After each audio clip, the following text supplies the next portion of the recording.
In this age of remakes and reboots, where writers are simply rehashing the same classic stories with little to no changes, it's hard to find anyone interested in telling a truly unique story. For most in the entertainment industry, such a venture immediately carries with it its own fair share of risks, which while disheartening is perfectly understandable. From a business standpoint, it's easier and safer to stick with what you're comfortable with. You're more likely to make money if you sell a product that your customers are familiar with. But more often, fortune favors the bold, especially in the entertainment industry. After all, how can your audience expect anything more of you if all you ever do is chase trends and redo the same basic storylines? Such was the case for developers anew Games and Round 8 Studios. Fresh on the console scene and bursting with potential, these developers worked in collaboration with the hope of creating an action game that was accessible to newcomers of the Souls-like genre, while also providing them with a challenging experience that fosters player growth. By basing their game around the classic story of Pinocchio, they were able to appeal to a broader audience whilst also providing themselves with a solid foundation to build their story around. On paper, it seemed like a recipe for success. However, with this being a Souls-like, their game was immediately set up with certain expectations and desires by its player base, which if not met had the potential to tarnish any goodwill they could obtain from the game's community. Not to mention, with this being an oversaturated market, they ran the risk of their game ending up lost amidst a sea of other developers that tried to bank on From Software's success. But if they played their cards right and gave their workers the time they needed to perfectly execute their idea, then this unlikely duo had the potential to deliver an experience unlike any other. Well, come September of 2023, this latest iteration of Pinocchio was unleashed onto the masses, earning both of these developers widespread acclaim. By March of 2026, it had sold well over 4 million units, effectively paving the way for a sequel. So how did they do it? What did these developers do differently from the competition to garner so much success? And how did they breathe new life into a classic piece of fiction? Well, let's find out. This is Lies of P.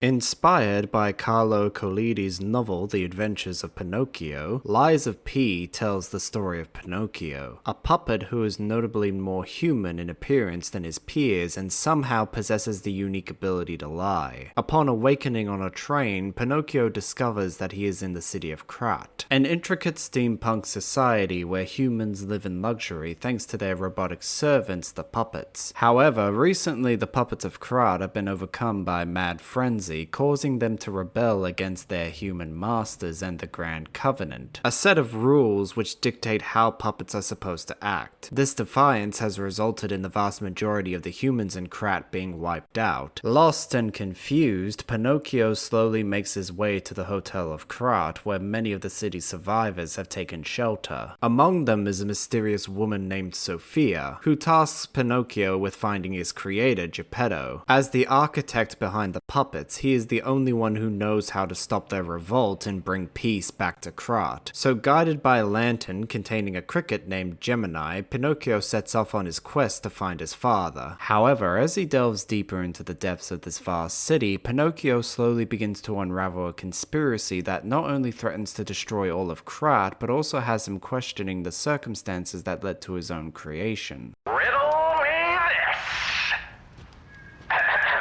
I stand tall and proud when I'm young and bold, but I'm short and humble once I've gotten old. What am I?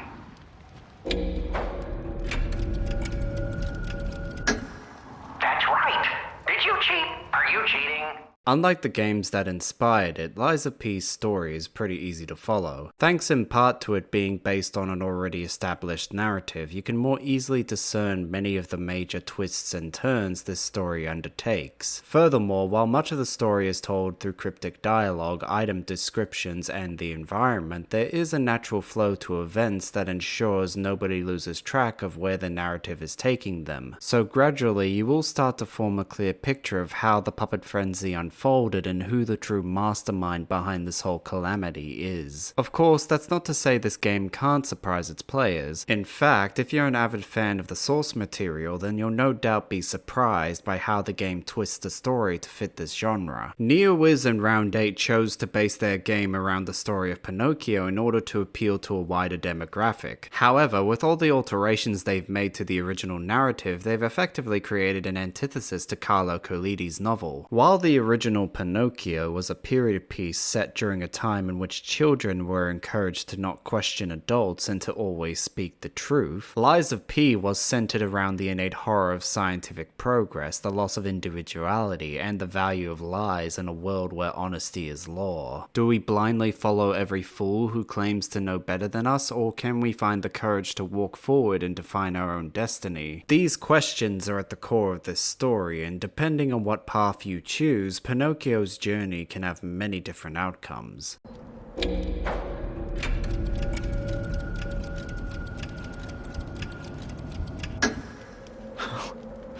Melody.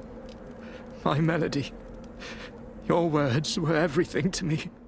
Throughout this lengthy campaign, you'll encounter a wide variety of different characters, each with their own stories to tell and mysteries to be solved. From the charming residents that reside within the hotel to the morally ambiguous citizens that still roam the city. Krat has a large assortment of people for you to meet, and with the game's morality system at play, you'll need to carefully consider how to approach each conversation you have with them. Because depending on how honest you are with them, their stories can all have vastly different outcomes, some more heartbreaking than others. Although if you're expecting the whole story to turn on its head if you happen to make one bad decision at a very specific time, then you're going to be disappointed. Lies of P's moral choice system isn't anything overtly complex. It's very straightforward and easy to grasp. Rather, the real intricacies of this system are found in how they affect Pinocchio's individuality. One could even say that the entire outcome of this story hinges on how dishonest you are. So if you want to be able to pet the only cat in the entire city, then you better be ready to lie your ass off. Lies of P understands better than most Souls-likes that an obscure story told through vague dialogue doesn't immediately equal a compelling narrative. Rather, it's the subtleties in the world design, the intricacies found in the characters, and the impact that the player can have on the setting itself. With a classic piece of literature forming its foundation, NeoWiz Games and Round 8 Studios were able to craft the ideal grim fairy tale for this genre. One that isn't afraid to show the darker side of humanity while constantly reminding you that even amidst the ruins of a broken city, hope can still be found. One simply needs to find the strength to claim it. A rather appropriate message, especially for a Souls-like.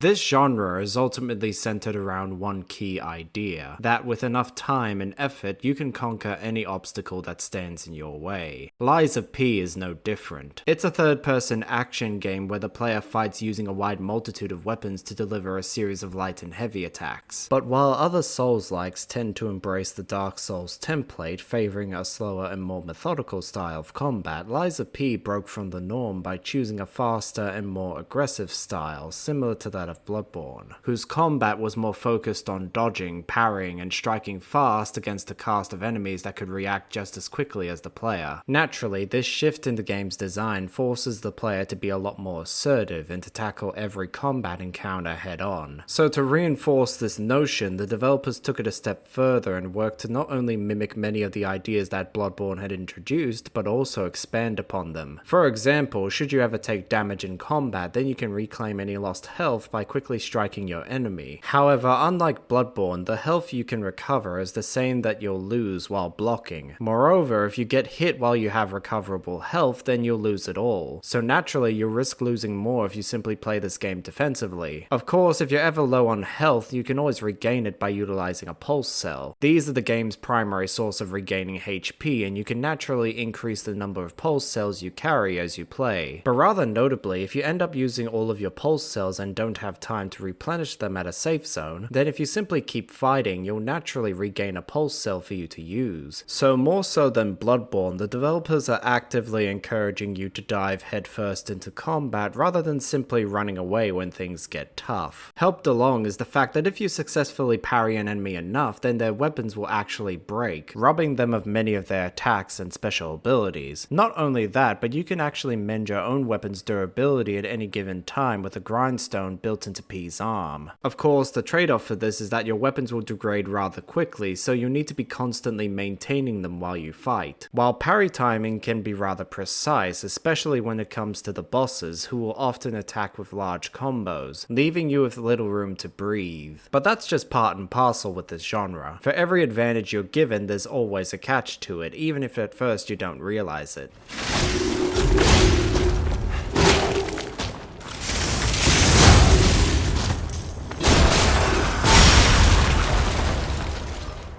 Still, once you do recognize these flaws, you'll gradually find ways to work around them, which in turn will lead you to maximizing your build so you can become the perfect hunter. As such, you'll spend most of your time in this game traveling from one corner of the city to the next, exploring a densely layered environment, unlocking stargazers for you to rest at and travel from, all the while fighting any monsters that stand against you, all in an effort to gain as much ergo as possible. Ergo is the game's currency and can be used to upgrade your character in various ways, whether by improving your base stats, purchasing key items, or even upgrades for your weapons. Every action you take in Lies of P ultimately comes back to ergo. As such, it's considered the most valuable resource in the game and must be actively sought out. However, with this being a Souls-like, should you die in combat, then any ergo you've acquired will be left behind where you met your demise, and should you die again, then all that ergo will be gone forever. So naturally, if you're ever in a tight spot and have a lot of ergo in your possession, you might want to consider your options before proceeding any further. The last thing you'd want is to lose several hours of progress just because you got greedy. That being said, acquiring ergo isn't the only way you can become stronger in Lies of P. After being reacquainted with Geppetto, Pinocchio will unlock the means to improve his P organ at the Krat Hotel. The P organ is effectively a skill tree that allows you to enhance Pinocchio's base stats as well as provide him with passive and active bonuses, such as strengthening the power of his pulse cells, increasing an enemy's stagger window, or decreasing his recovery time if he's knocked down. Naturally, such benefits can prove to be quite instrumental in ensuring your survival in the late game, which is why, in order to empower the P organ, you'll need quartz, a rare material that can be found throughout the environment or by defeating bosses. Only with quartz can you push Pinocchio to new heights of power and gain some of the most beneficial abilities in the game. However, there's only a finite number of them to find. Therefore, it's best to consider your options before committing to any specific upgrades, as even when you do have the ideal build for your character, stats can only take you so far. If you want to transform Pinocchio into the perfect hunter, then you'll need the right weapon for the job, one perfectly suited for any situation. Thankfully, throughout this story, you'll discover a wide range of weaponry, from swords and hammers to spears and axes. Each one has its own attack speed, weight, damage output, and special abilities known as Fable Arts, which can be activated when the corresponding bar is filled up. While initially you'll be given the choice of 3 different combat styles that'll determine your base stats and starting weapon, once you arrive at Hotel Krat, the possibilities for how you tackle the combat will truly become endless. This is not only due to the game's large roster of weapons, but how they're designed. Basically, every weapon in Lies of P, with the exception of those belonging to the bosses, consists of 2 parts, a blade and a handle. While in their original form they might already be a powerful weapon, what's interesting is that you can separate the blade and the handle from each other. Once done, you can then combine the components with any other blade or handle you have in your inventory, and because each component has its own respective stats and abilities, you can effectively craft your own custom weapon. For example, if you find a weapon handle with a Fable art that allows you to apply fire damage at any time, and then you discover a blade with a fast attack animation, if you were to combine the two, then you've basically created a fast swinging blade that you can light on fire at any given moment. The perfect tool for dealing damage to your enemies quickly. Of course, that's just one example. With the dozens of weapons you can find throughout both the base game and the DLC, there are potentially hundreds of combinations for you to try out. So with a little time and experimentation, you can find the ideal weapon for you, one which can perfectly complement your playstyle as well as Pinocchio's left arm.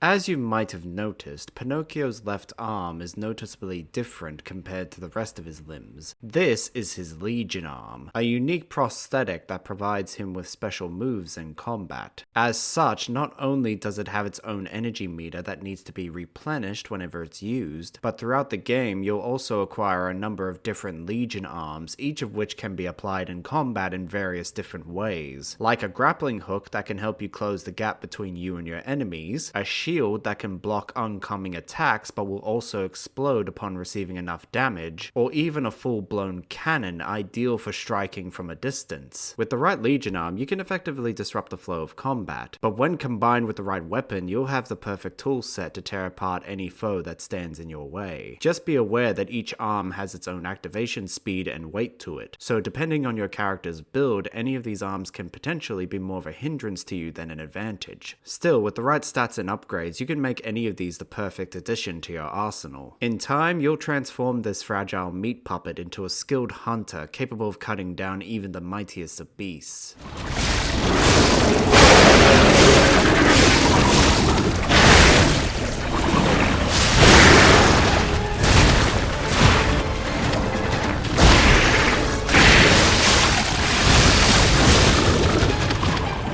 While on a surface level, Lies of P might look like another run-of-the-mill Souls-like, once you start diving into the game proper, you'll quickly find it to be surprisingly complex. More so than any other Souls-like, this is a game that rewards creativity and encourages you to think outside the box. With solid-based mechanics, a vast roster of customizable weapons, and a plethora of additional tools at your disposal, the developers have effectively provided the player with everything they need to craft the ideal hunter. Of course, that's not to say the combat is perfect. The game's over-reliance on parrying can easily throw off newcomers, some of the in-game animations can be rather drawn out, and despite all the advantages afforded to the player, there are a few combat encounters that seem to have been deliberately designed to stonewall them. Still, none of these issues are real deal breakers. With enough time and patience, you can effectively overcome any obstacle these developers put against you. The fact is, even at its worst, Lies of P is still a well thought out action game that can easily be compared to From Software's best. Quite an impressive feat, especially when you consider that this is the first mainline game produced by both NeoWiz and Round 8 Studios. But then they took it a step further in 2025 and delivered one of the best DLC expansions in recent history. One which effectively recontextualizes everything that you thought you knew about Krat, the puppet frenzy, and the origins of Pinocchio himself. Dubbed Overture, this is an expansion that by its end will have you questioning the true cost of lies.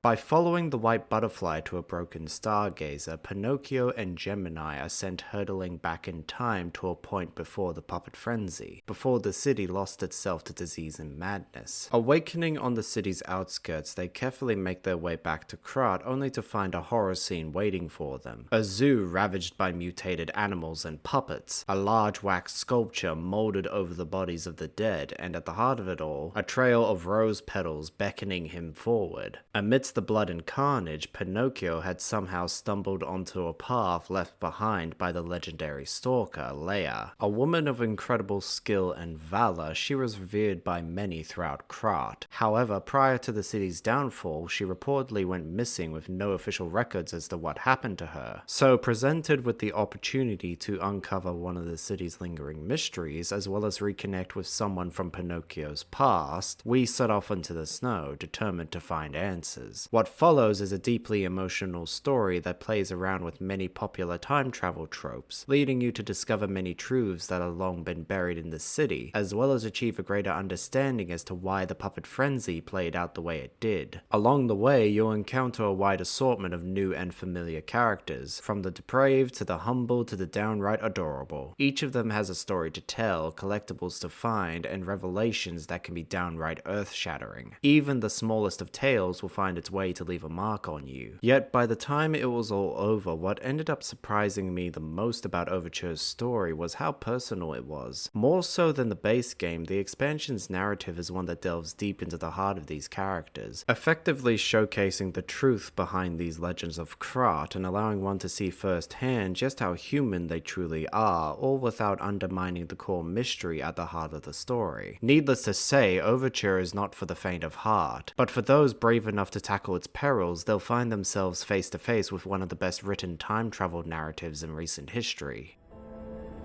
I'm just someone fighting against the alchemists. I have my reasons, but I must hide my identity to protect the person most dear to me. I can't rest until I finish investigating the alchemists.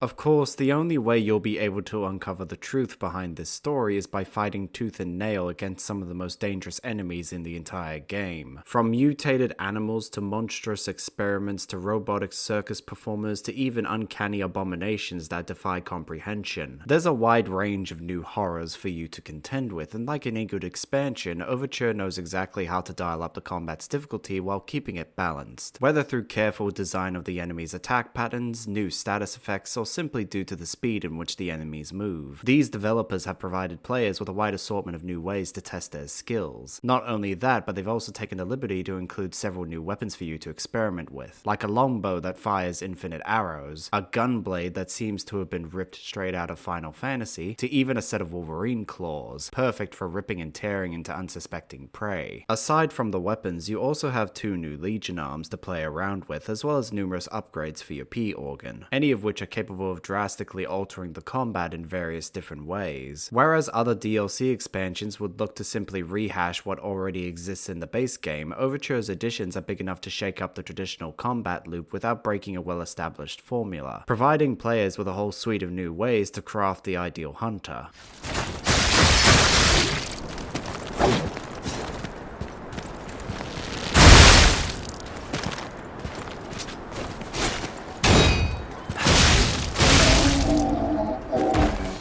If there was one word to describe Overture, it would be wistful. By its end, you'll be grateful to have borne witness to something so prolific, while also wishing you could stick around for just a little longer. As a prequel, it answers many of the lingering questions you'll have in the base game, while also providing further context for this fantastical world Neowiz and Round 8 have crafted. While gameplay-wise, it delivers more of the same top-notch action that can be found in the base game, with a few surprises that can catch any longtime fan of the genre off guard. This is easily a must-have for any fan of Lies of P, so much so that if I had to choose between this and Elden Ring's Shadow of the Erdtree DLC, then I'd honestly prefer this. It doesn't simply go the extra mile to justify its inclusion, it feels like the missing piece in a puzzle. Without it, Lies of P is simply an incomplete game.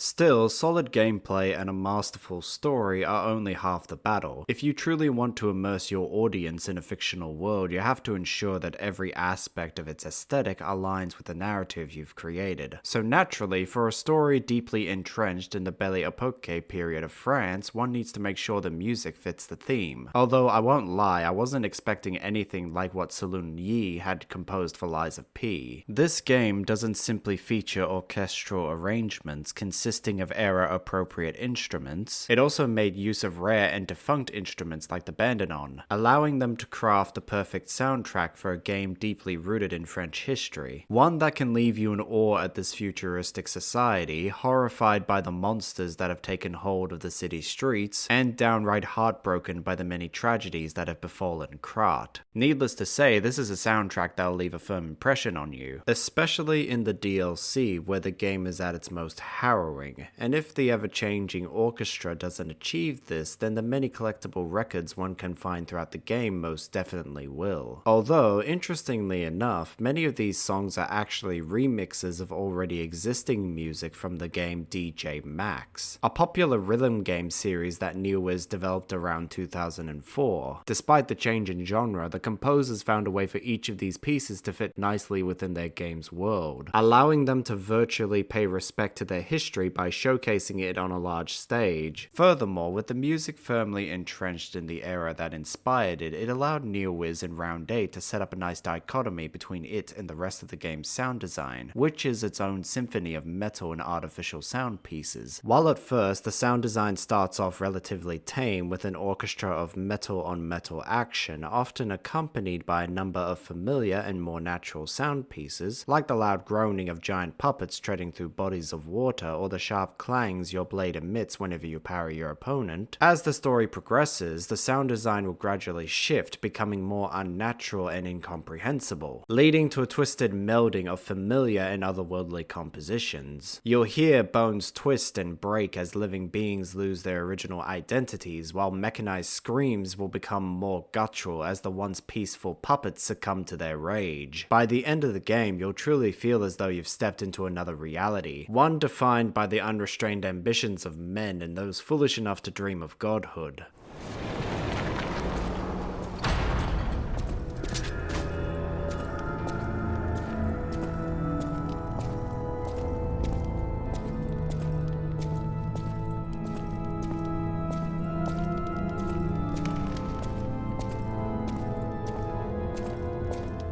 Lies of P is basically what would have happened if Bloodborne, Dishonored, and Bioshock all got together and had a French baby. Now, I know that might sound like an abomination from the depths of hell, and at times it can be, but thankfully not always. In fact, among the many Souls-likes that have come out in recent years, this is definitely one of the most dazzling I've ever seen. Thanks to the power of Unreal Engine 4, the developers are able to maintain enough visual consistency that nothing truly feels out of place in this fantastical world, ensuring a good selection of different tones and color palettes are present throughout the game. Not only that, but the developers have gone to great lengths to embrace their chosen aesthetic. Over the course of Lies of P's campaign and its expansion, you'll be presented with a myriad of different vistas and locales that seem right at home in 19th century France. From rundown slums and tightly woven streets to massive indoor gardens and fantastical cathedrals. Everywhere you go, it'll feel like you're peering into a piece of history, which is a little ironic considering that the original source material that this game is based on was Italian, but presumably the developers went with a Belle Epoque aesthetic because it'd be more recognizable for general audiences. Yet by melding this period with more modern ideas and a steampunk aesthetic, they're able to ensure the audience never truly loses touch with reality, whilst also effectively selling the idea that the only thing separating this world from our reality is the gap in technology, as frequently showcased through the design of your weapons, the puppets, and even the outfits people wear. Everything present in Lies of P is reminiscent of concepts and ideas that were once prevalent during the Belle Epoque period, which only makes the many monsters you encounter throughout the game stand out all the more, since their designs actively go against the era that they should be a part of. Even before you know of their origins, through clever visual design, the game is telling you that these things don't belong in this world. Quite impressive, but this is just one of many cases where the developers use the game's visuals to communicate with their audience. The fact is, much like From Software, they've taken the time to enrich their world with numerous little details that most likely wouldn't even notice unless pointed out to them. But for those who do make these connections, they'll quickly discover that this already complex story is a lot more layered than they initially realized. Not quite what you'd expect from a game based around the story of Pinocchio, though that is the beauty of video games. You come to expect the unexpected.